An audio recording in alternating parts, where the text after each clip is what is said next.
Hello les amis, j'espère que vous allez bien. Nouvelle vidéo critique cinéma et cette fois-ci on va s'intéresser à un grand film malheureusement oublié par le grand public, Duel dans le Pacifique.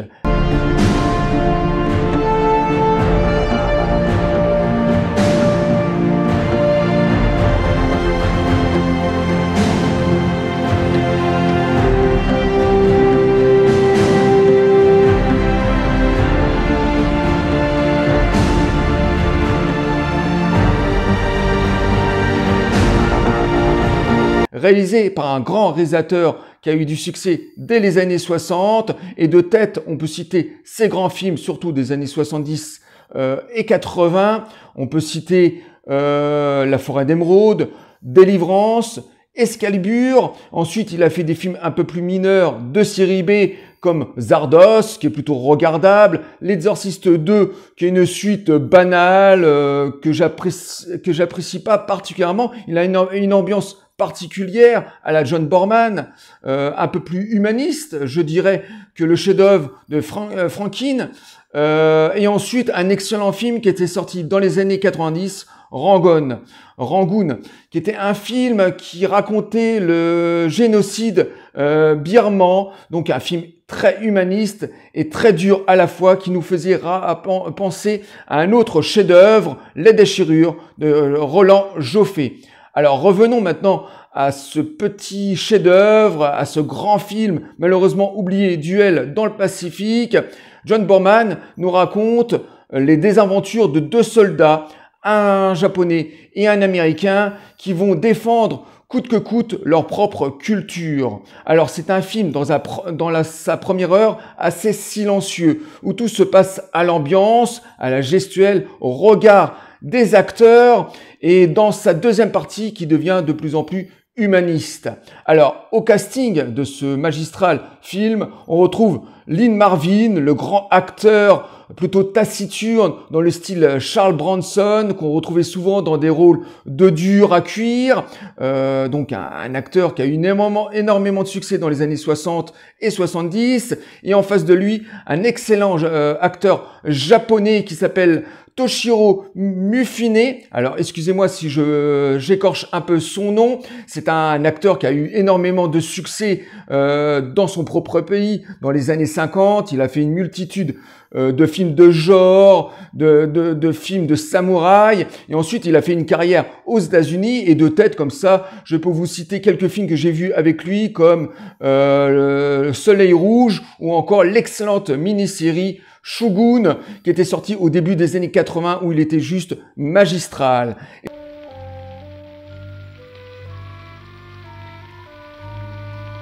Et ces deux acteurs qui sont relativement différents, un plutôt silencieux et l'autre plutôt grande gueule, le style américain, vont se marier parfaitement.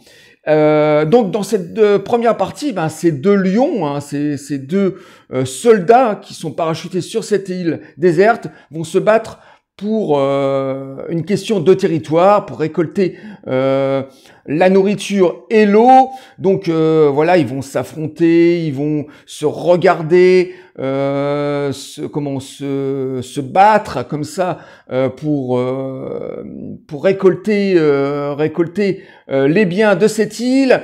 Et on retrouve à la musique, parce que tout se passe dans l'ambiance dans cette première heure, la musique est assez importante. Alors le compositeur qui a fait la musique de ce film, c'est Lola Sheffield, de nouveau un grand nom de la musique de film des années 60-70. On cite même plus ces grands films, par exemple de tête Opération Dragon, ou encore la saga de l'inspecteur Harry, où il nous délivrait une musique plutôt expérimentale, jazzy, qui est plutôt son style, qui est plutôt son style à lui. D'ailleurs, il a commencé par la musique contemporaine avant de faire de la musique de film, et il nous délivre une partition comme ça assez héroïque, aventurier, avec énormément de thèmes émotionnels déchirants.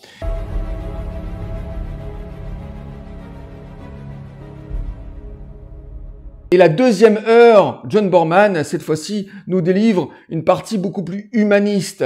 Ces deux lions vont finir par s'apprivoiser, par s'accepter malgré la condition où ils sont, hein, c'est la Seconde Guerre mondiale, ce sont deux soldats ennemis, ils vont s'apprivoiser et comprendre quelques mots de leur propre langue, et la fin de ce film est juste déchirant, c'est un vrai cliffhanger, totalement réaliste, malheureusement, je dirais. Duel dans le Pacifique est un grand film de John Boorman, malheureusement oublié, que je vous conseille vivement de découvrir.